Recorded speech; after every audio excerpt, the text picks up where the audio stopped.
반갑습니다. 관계연구소 커넥터입니다. 오늘은 우리 주변에 평범하게 숨어 우리의 삶을 흔드는 소시오패스에 대해 이야기하려 합니다.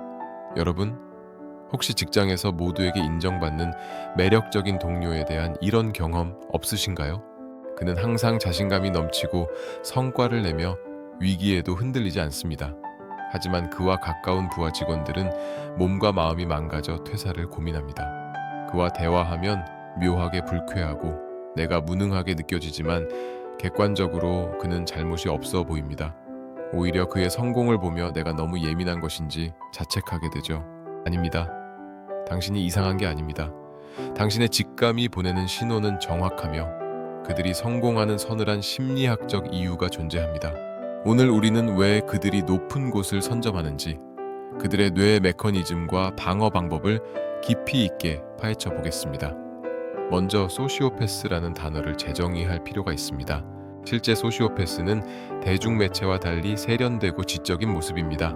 이들은 타인의 고통엔 무감각하면서 타인의 감정을 이용하는 데는 천재적입니다. 그들이 성공하는 첫 번째 이유는 공감 능력의 결여입니다. 보통 사람은 도덕심과 죄책감이라는 브레이크를 밟지만 그들에게 타인은 도구일 뿐입니다. 뇌과학적으로 이들은 전전두엽과 편도체 사이의 연결망이 일반인과 다릅니다. 이 때문에 비정한 순간에도 심박수가 변하지 않으며 이를 리더십으로 오해받기도 합니다. 두 번째 이유는 가스라이팅과 매력이라는 무기입니다. 이들은 상대의 욕망을 파악해 맞춤형 가면을 쓰는 피상적 매력이 뛰어납니다. 권력자들에게는 철저히 복종하며 입지를 다지는 반면 약한 존재들은 교묘하게 조종해 성과를 가로챕니다. 이 과정의 갈등은 철저히 상대의 탓으로 돌리는 투사 기법을 사용하죠.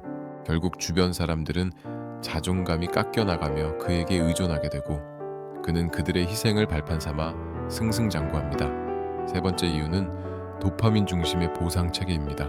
소시오패스 성향의 인물들은 일반인보다 도파민 수용체가 훨씬 활성화되어 있습니다.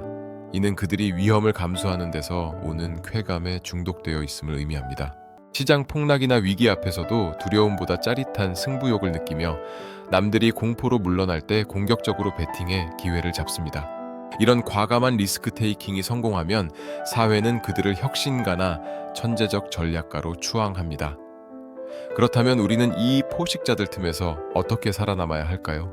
그들은 교묘하고 강력하지만 반드시 파회법은 존재합니다.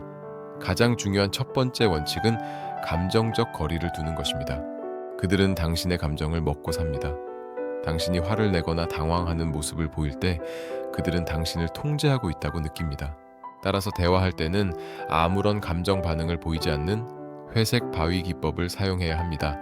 이제 구체적인 상황별 대화 기술을 살펴보겠습니다. 상사가 성과를 깎아내리며 가스라이팅을 시도한다면 감정적으로 대응하지 마세요. 대신 업무 역량에 대한 것인지 개인적 의견인지 구체적 데이터로 요청한다고 말해보세요. 이 대화의 핵심은 주도권을 감정이 아닌 시스템으로 가져오는 것입니다. 소시오패스는 기록과 증거를 싫어합니다. 그들은 말로 상황을 비틀고 조작하는 데 능하기 때문입니다. 따라서 모든 업무 지시는 기록이 남는 메일이나 메신저 형태로 요청해야 합니다. 그가 당신을 감정적으로 흔들려고 할 때마다 철저하게 비즈니스적인 태도로 사실관계만을 확인하세요. 그것이 당신을 타깃에서 제외하게 만드는 가장 효과적인 방법입니다. 또한 그들의 과도한 칭찬에 주의하세요. 갑자기 비밀스러운 정보를 공유하며 친밀감을 표시한다면 당신을 이용하기 위한 밑작업일 확률이 높습니다.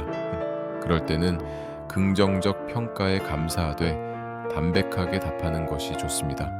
선을 넘지 않는 정중함이 당신의 보호막이 되어줄 것입니다. 만약 그가 당신의 실수를 과장하며 몰아선다면 당황해서 사과부터 하지 마세요. 대신 차분하게 상황을 개인의 결함이 아닌 시스템의 문제로 전환해야 합니다.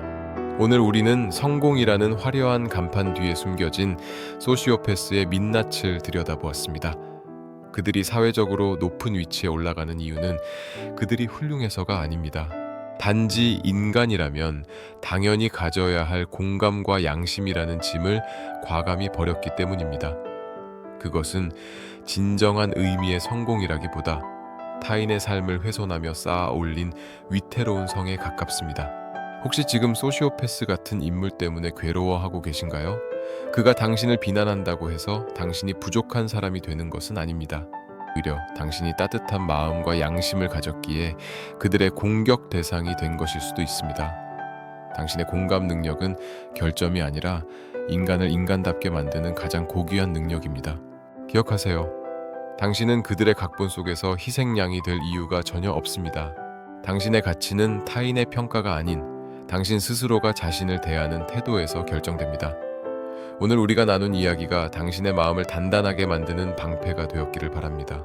당신은 충분히 소중하고 지혜로우며 스스로를 지킬 힘이 있습니다. 오늘 내용이 도움이 되셨다면 주변에 비슷한 고민을 하는 분들에게 공유해 주시기 바랍니다.